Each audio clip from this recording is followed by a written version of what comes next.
I didn't particularly grow up with Pokemon, and I wanted to show you guys all the stuff that I do like about the games because I like to rant. So welcome to another episode of...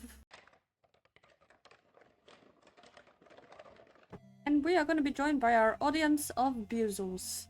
With my story with Pokemon and other games and everything like that was that I played Black and White when I was a kid, got onto Scarlet and Violet and did a bunch of that game. I played through the entire game.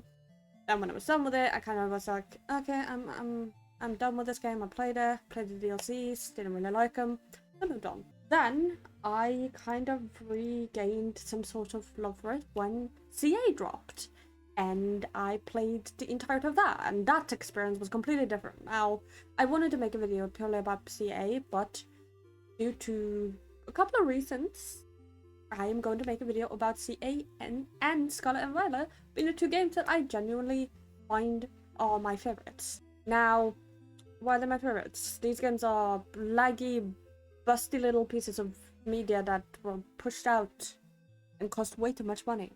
I mean, you could afford a fucking house with the amount of money you gain from fucking going to buy the Nintendo Switch, plus the online thing, plus the two games. For me, the main reasons why I liked Scarlet was because it felt very open world. It was very cool, and I could go around and look at all the Pokemons and collect them and interact with them and have a picnic and throw a ball and enjoy interacting with the Pokemon outside of battling with them.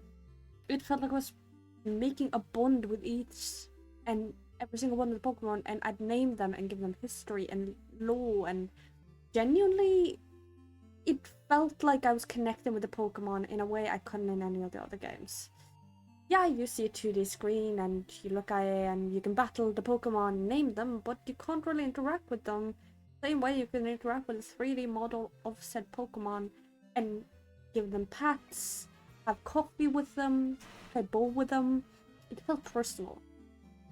Now in ZA you can only have coffee with them. I don't know of any way you can have a picnic with them, which is sad, because it was one of the aspects I did genuinely fall in love with in Scarlet and Violet. Story-wise, Scarlet and Violet wasn't exactly something that grabbed me, you know, it didn't grab me by the throat type of show. I played through them, vaguely remember it, and I found the story okay. It didn't really hit me anyway. When it came to CA though, I found myself less and less interested as I went throughout the story. And by the end, I was kind of like, at this point I was just kind of like buy it because I wanted to play the game to shiny hunt. I've always wanted to shiny hunt. But then I saw the light of the tower in the middle of the town, the prison tower, and I saw how they used every single one of the quote-unquote gym leaders, the other ranked members, and all of them came together despite the differences that were voiced during the dialogue as well and throughout the scene, come together to save a town they genuinely loved and cared about. It felt like I was part of something to protect a peace that I had come to care about. And it felt real. By the end of it, I was kinda shocked at how it felt. Now, the DLC did not do much to help this. It was frustrating to be handheld again. I feel like Scarlet very much tackles the DLCs way better because it gives you new characters to introduce, a new place to be in, and it kind of lets you go around and look around. You can interact with the lore, with the other stuff, but you can also go off on your own and just enjoy the time and interact with the characters and in new places, and the side quests and everything like that. But in CA it felt kind of rushed. You could go to hyperspace, look around, do research for Corbeau, and then it felt distant. It felt rushed. And it wasn't particularly something I found interest outside of shiny hunting. The main reason why I got to DLC in the first place. Now, Pokemon isn't known for their great stories that are emotional depth. But what it kind of surprised me was that they were willing to show on-screen death of a character who had been there since X and Y and continue that story and put an end to it. closure for those probably who have played the early games. And I'm not one to shy away from that sort of thing. I think that's awesome. For me personally, that didn't really happen because I never played the previous games that it was alluding to and drawing characters from, but from the criticism of my friend, it was pretty okay. Pretty cool. I love Zygarde. Don't like their second and third evolution though, because it looks weird. And that leads me on to Mega Evolutions. This game's Terra Stones, or whatever the fuck Scarlet does. In Scarlet and Violet, you can use a shiny to make them shiny and boost.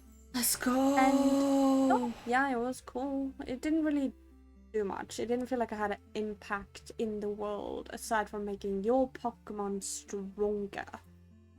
In ZA though, they added Megas. And the entire way it's first shown is that you find this Absol on the rooftop. Zygarde helps you find that Absol. You go up there and you realize, fuck, this Pokemon is about to Mega Evolve, and you get the dialogue that when a Pokemon Mega Evolves without its trainer, it hurts. It's painful. And this is brought up multiple times, and it is such an interesting way to convey that kind of thing.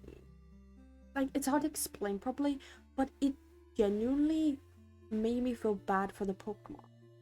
And it gave me a reason to want to help the Pokemon. Now, Pokemon, yeah, you can capture them, you can hug them, you can bring them into a family, you can fight with them, you can give them purpose, but rogue Pokemon who don't have a trainer, who just evolves because they don't have a choice in it, it hit me in a way I don't know how to explain properly. But it made me genuinely feel for the Pokemon in a way that I hadn't before. Terrestrializing was a choice from the trainer. There was never any rogue terrestrializations. Aside from the Terra raids, there wasn't much there. And now you're giving me purpose and a reason to care about the Pokemon that I wanted to, connect with. And that was really cool. I really enjoyed that. What is my thoughts on the games? I don't know which one is my favorite. I think they both have strengths and weaknesses that I have covered. Probably, hopefully. But if there's anything you disagree or agree with, let me know in the comments down below.